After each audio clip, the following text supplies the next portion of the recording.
Hey guys, this is Justin. Hello and welcome to another video. So today I'm going to continue answering your interesting Star Wars lore questions, but I thought I'd start the video off with one of my own, all about one of the coolest ships in Star Wars, the Y-Wing. And this is an interesting one because it looks at the history of the ship both in and out of universe. But before we get into that, today's video is sponsored by Vite Ramen. Everyone say thank you, Tim, down in the chat. Listen. Do you want restaurant quality ramen in your home, but with the convenience of instant ramen with real ingredients as the broth base, like chicken in the chicken, real pork in the pork, and real Japanese imported white miso in the miso? Vite Ramen is unlike any other. Designed by a guy who cooked at Michelin star restaurants, while also being incredibly good for you, Vite Ramen is so worth trying out. And hey, I always recommend my flavor, Massaman Curry. We specially made it. It's phenomenal. I actually recommend you add peanut butter. But when you order Vite Ramen, you can feel confident knowing you're ordering from a passionate, talented Asian American small business with everything made in the USA, employees paid a living wage, and creators like me given a leash to say whatever we want. Vite Ramen is nutritionally complete, it's high in protein, it's high in fiber. There are tons of options from spicy to vegan to meat lover to low sodium. And if you haven't checked it out after all this time,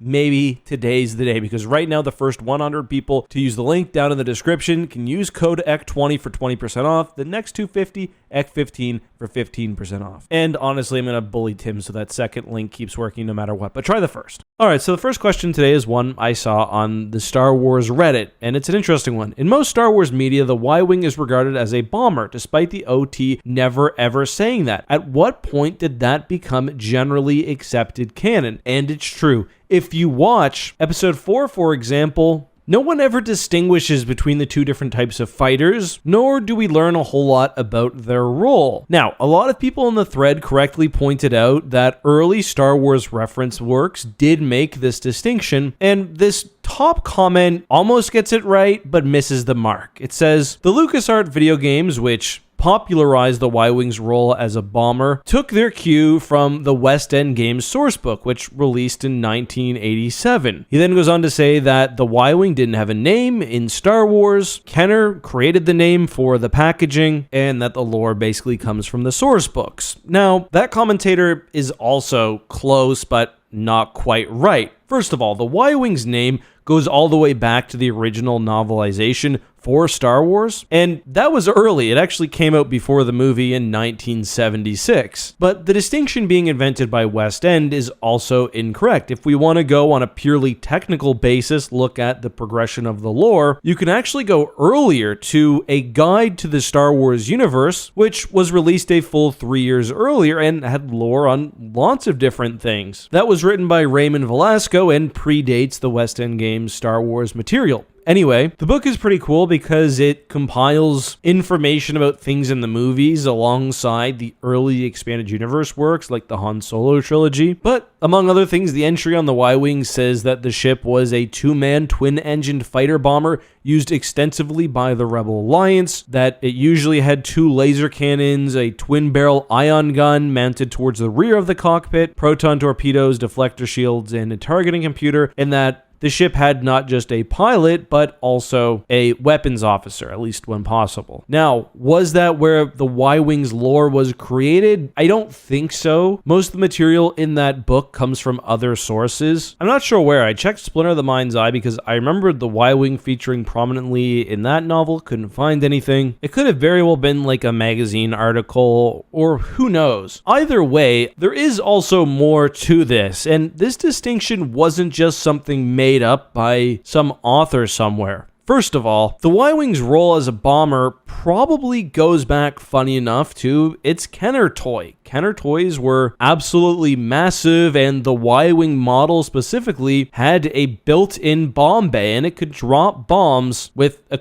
whole action mechanism. So that would have done a lot to influence what people thought the Y-Wing did. But there's more to that, and I need to push back against the idea that the Y-Wing is the exact same as the X-Wing, especially in A New Hope, because the Y-Wing and the X-Wing actually behave in vastly different ways if you carefully watch the Battle of Yavin. And it makes sense why, even not knowing the later lore and everything else, that you'd think the Y-Wing is a bomber. For one, we see the X-Wing's clearly flying cover for the Y-Wings. They're strafing the trench. They're doing more impressive maneuvers, banking and turning through space, whereas Gold Squadron goes right for the trench and basically just flies towards the target. But yeah, those are my thoughts. Now, fine viewers, if you know some very early Star Wars source from before 1984, whether it's one of the Han Solo or Lando novels, a magazine article or something, or really any bit of media that is explicit about the Y-Wing being a bomber, please let me know. But I will say it's clear that it does predate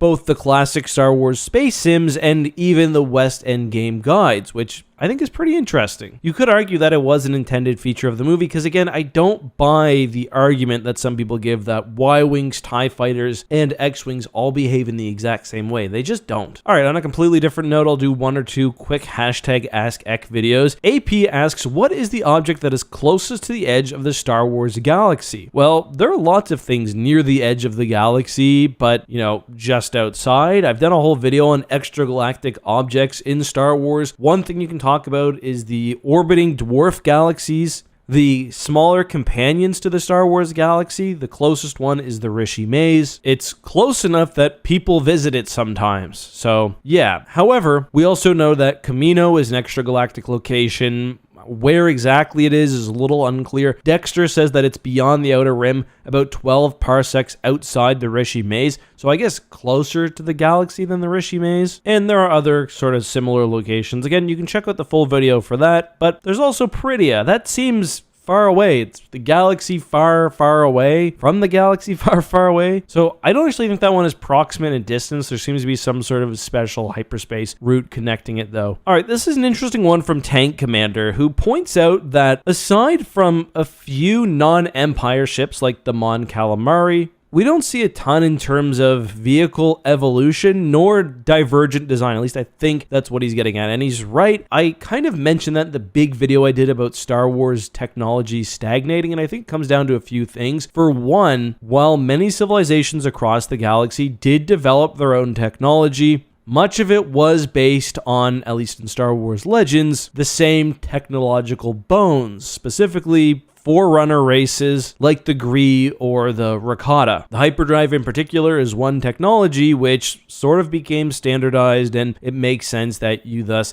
see ships kind of built around that in a similar way. Star Wars Legends does have some exceptions. The Yang-T, for example, use the Force to fold space and they travel that way. But the Essential Guide to Warfare also points out that war really found the technology to works. Weapons moved from projectile to energy-based. Defenses moved from reflective to also energy-based, i.e. shielding. And really, most of what we see of powerful ships in the galaxy come from either the Republic, the Sith, or a few splinter factions. I will note that when we do see powerful non-Republic factions, especially ones which developed in isolation, like the Hapes, their ships usually look different. There's not a whole lot in the Republic that looks like a Hapes battle dragon. It's also got unique technology where basically the turbo lasers are slow to recharge, so the top of the ship spins around, putting new ones into action, and that's pretty cool. But even with the Hapes Consortium, eventually, as they became closer to the New Republic, they adopted similar technology, and their ships became a little less unique. Same with the Chiss. They were doing their own thing for a long time. Thrawn sort of hybridized Chiss ships with the Empire, and things start to look more similar across the galaxy. So I think the Star Wars galaxy has kind of, in terms of space combat, found what works and went with that. And the random ships which are big divergences are either civilian-based and not really popular enough to impact what we see, or they get drowned out by technological progress. Those are just my thoughts though. Hope you guys enjoyed the video. That's all I got. I'll see you next time.